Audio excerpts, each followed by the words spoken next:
Boa noite a todos. Hoje nosso grupo irá abordar sobre a síndrome de Hurler.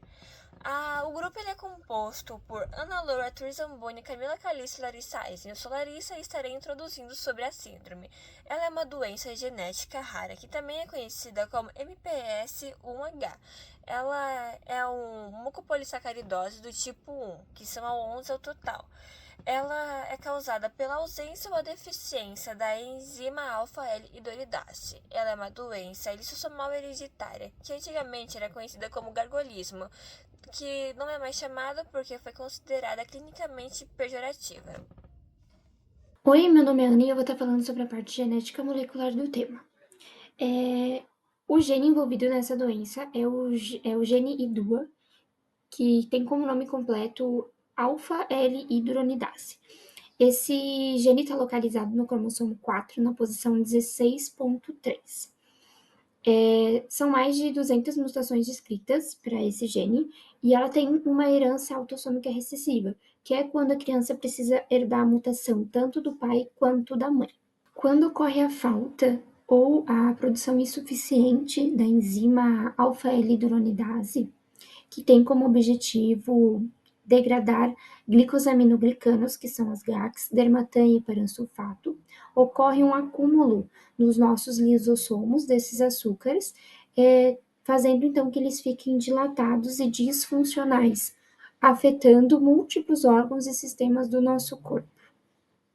Aqui é um esquema que mostra o passo a passo da quebra das moléculas, onde vai ser sempre a mesma via e o que vai mudar são as enzimas. Então, a cada etapa, uma enzima é quebrada, tornando assim cada vez a molécula mais simples.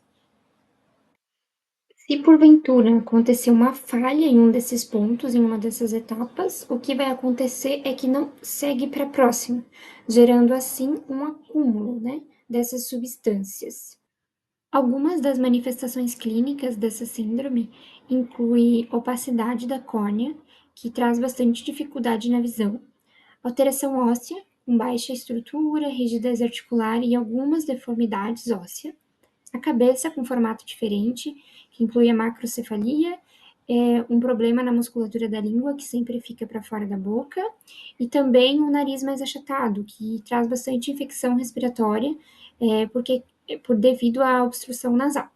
Tem também um comprometimento no sistema nervoso, que tem um atraso na parte cognitiva e motora, e comprometimento visceral na parte do fígado e baço, que são mais aumentados. Olá, meu nome é Arthur e eu vou começar a falar sobre o diagnóstico. Bem, ele começa por uma avaliação clínica, observando principalmente o fenótipo típico e o atraso no desenvolvimento. Depois, a urina mostra o excesso de glicosaminoglicanos, que, junto com o teste enzimático, confirma a baixa atividade da enzima alfa-L-hidroxidase, que, junto à radiologia, revela alterações ósseas características.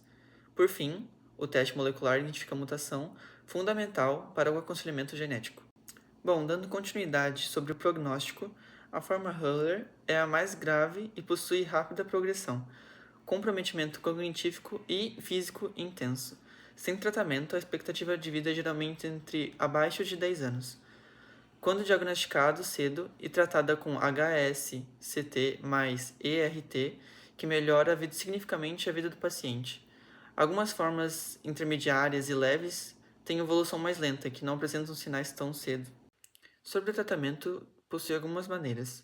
O ERT injeta enzimas recombinantes que reduz o acúmulo sistêmico, mas não atravessa a barreira hematoencefálica.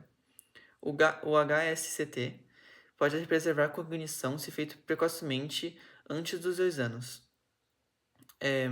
Tratamento de suporte, que se trata da fisioterapia, cirurgias ortopédicas, correção de hérnias, tratamento respiratório e auditivo. Também tem a terapia gênica, que é uma área promissora, que já está em testes clínicos, que mostra muitos bons resultados hoje em dia. Irei abordar agora a relação entre a biologia celular e genética com a síndrome de Hurler. Basicamente, essa relação acontece por conta da mutação do nosso IUDA que é o cromossomo 4, que é herdado no padrão autossômico recessivo. Ele leva à deficiência ou ausência da nossa enzima alfa-L-hidroxidase. Essa falha ela impede a degradação dos nossos glicosaminicanos, que são o nosso GAGS, que resultam no acúmulo nos lisossomos. Bom, o engorjamento lisossômico, ele compromete a função celular, que acaba gerando um estresse e é a causa da morte celular. Vamos resumir, basicamente acontece um erro genético que ele desencadeia uma cascata, que acontece a nossa mutação, a falha enzimática, o acúmulo lisossômicos e a difusão celular, que acaba causando esses sistemas clínicos graves.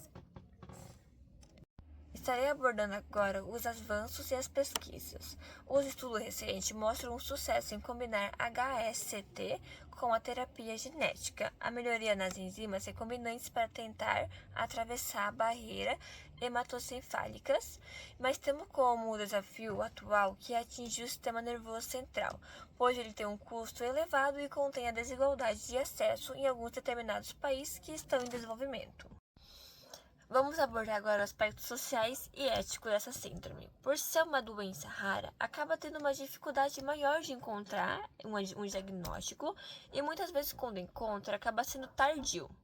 Ou contém esses diagnósticos, mas tem a falta de informações, que acaba prejudicando o diagnóstico, acaba sendo precoce. Temos alto custo também nas terapias e dificulta também o acesso. Grandes desafios emocionais e financeiros para famílias, o impacto direto na inclusão social e qualidade de vida, e também temos a importância do aconselhamento genético para orientar os familiares sobre os riscos e as decisões futuras. Olá, eu sou a Camila. Eu irei apresentar um estudo de caso recente que aconteceu no ano passado na França e foi publicado em janeiro desse ano.